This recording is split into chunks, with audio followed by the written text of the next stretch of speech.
Najprej šola, potem pa domov in zabava. Za večino izmed vas to ne drži. Obiskujete namreč različne dejavnosti in krožke. Nekateri celo po več ur na dan in tudi ob koncih tedna. Tem je v šoli namenjen poseben status. A po Snapchatu ste nam potožili, da je na nekaterih šolah težje priti do statusa športnika ali kulturnika kot na drugih.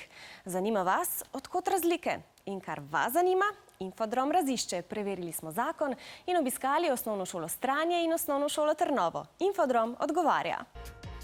Aljaž je v kategoriji mlajših dečkov državni prvak v več disciplinah deskanja na snegu v prostem slogu. V šoli ima status vrhunskega športnika. Zelo veliko treniramo tudi v tujini, ko v Sloveniji ni toliko pogojev.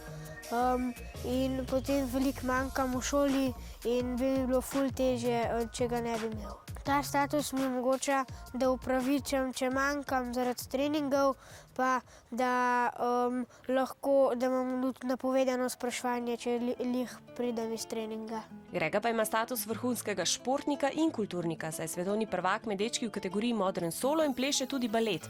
Treninga ima vsak dan, ob koncih tedna pa tekme. Drugi se do mene kar v redu, prenašajo to razen kdaj, ko ne pišem z njimi testa ali pa nisem sprašan, takrat pa niso tako zadovoljni. Vaterpolistka Brina pa ima status perspektivne športnice. Ta status mi ugaja, ker velikokrat imam tekme in lahko se upravičam, če se res ne moram učiti.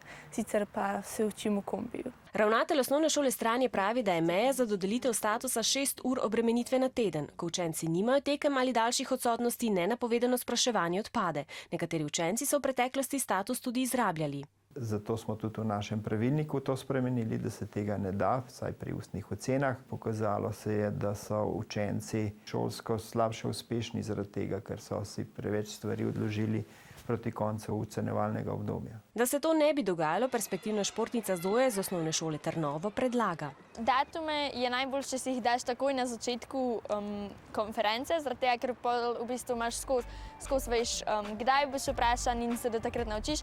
2 tedna pred konferenco, če si pa še vedno nisi nastavil datuma, pa v bistvu učitelj sploh ne upošteva. Učenci se tako naučijo tudi, kako razporediti svoj čas. Na tej šoli so v preteklosti podelili veliko statusov športnika. Ker smo jih prehitro podeljevali. Se pravi, dobivali so jih učenci za premalo truda.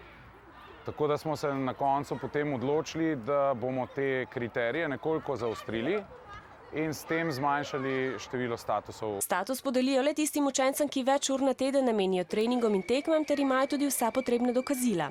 Okvir je za pridobitev statusa športnika ali kulturnika določa zakon o osnovni šoli. No, na to pa vsaka šola posebej sama določi, kdo in kako lahko pridobita status ter kakšne so njihove pravice.